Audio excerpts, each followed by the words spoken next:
Hello and welcome. My name is Kent Rohr. I'm the sales engineer for maxAI. I'll be covering in this video how to download our SDK, TouchGFX, and STM3 IDE, a blank project template for the maxAI 280, how to load that template, making sure the external loader is added to the program files of IDE, showing it on TouchGFX and IDE with the build and compile.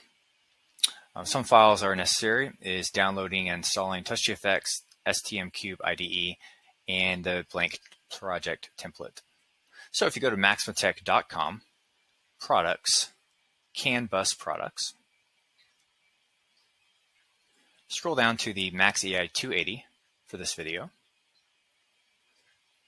go down to documentation, maxAI 280 documentation and downloads. You may see a pop-up for your information before you get access to this.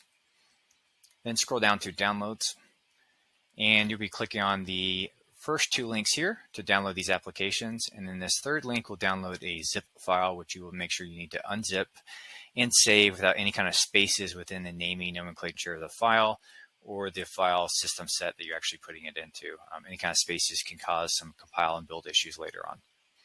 So if I click on these first two links, you'll see STM32Cube IDE Get Software section. Pick the type of OS that you're using, select version, and make sure you get the 1.11.0 version, not the latest version in this list, the 1.11.0. Download that and install. Next, you get the TouchGFX Designer through the maxmatech.com link I showed you. Make sure you select version 4.22.0. And as stated, make sure you download the blank project file for this video. Extract it.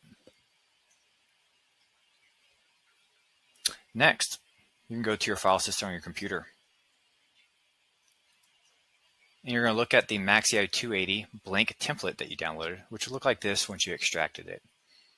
From here, you want to go into your Tools section, and you'll see this maxAI qspi loader.stldr. You want to click on that, right mouse click, and copy. Then you're going to your file system on your computer to your STM32Cube IDE folder directory. This is where you actually installed this application. So find that in your directory, whether it's in C drive or a various other drive. Mine's in my directory drive. You can go into this STM32Cube IDE folder, open up plugins, and then scroll down so you can actually find the external tools, Cube Programmer, Win32, and a whole bunch of numbers here. These numbers might change as depending on when you download this in the next few weeks or months, depending on how STM32 kind of renamed this little section at the very end. But remember, it'll always be under the MCU External Tools, Cube Programmer, Win32. There's only one of them. When you click on that, you go to then Tools, I've highlighted, Bin, External Loader, and this is where you do right mouse click and you paste the external loader file.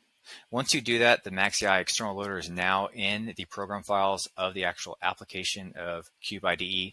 You'll never have to do this again for any other blank templates, demo templates, or your own custom templates moving forward. Now let's open up IDE. Once you open it up, you may see a little pop-up in the bottom right every once in a while saying update to latest version.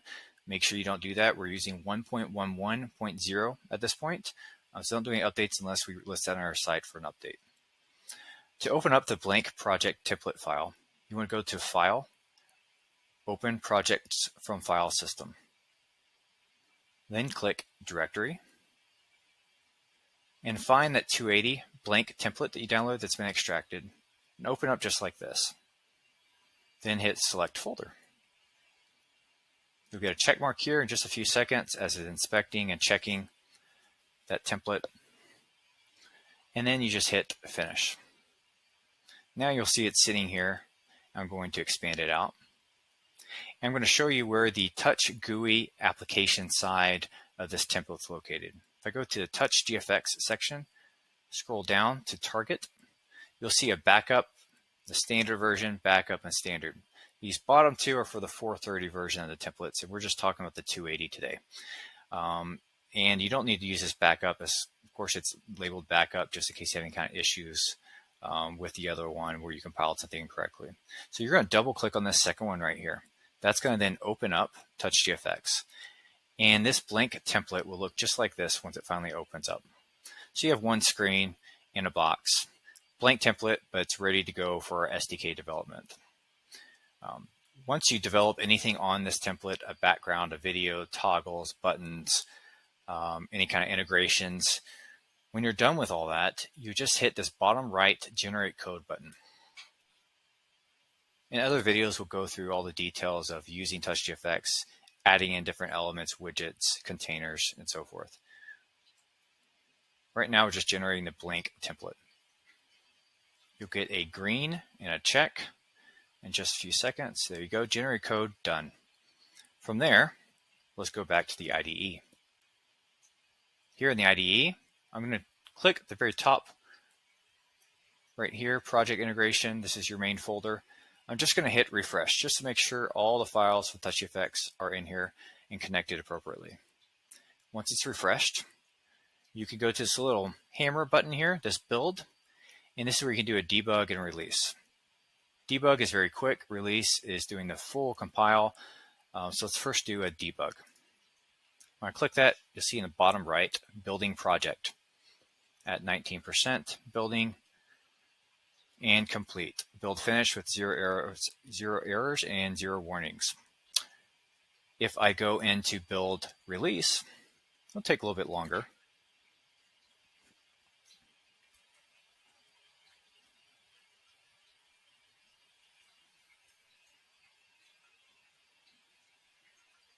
We're at 19%, it's building.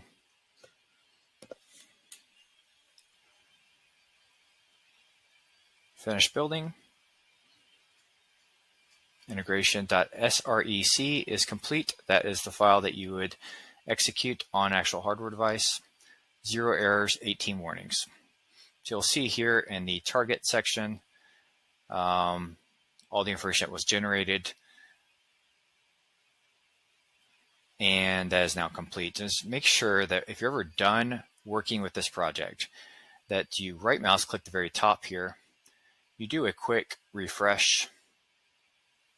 Then I do a quick clean.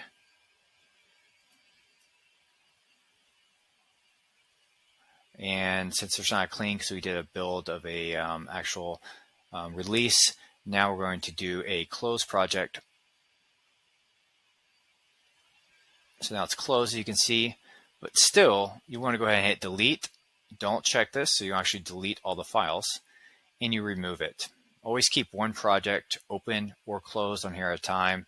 I'd like to take everything out before I exit so that you don't have any kind of compile or memory issues of reading everything within the file system when you come back in at a later time. That concludes this video of setting up the SDK with TouchGFX, Cube IDE, and a blank template on a build and compile setup. Thank you.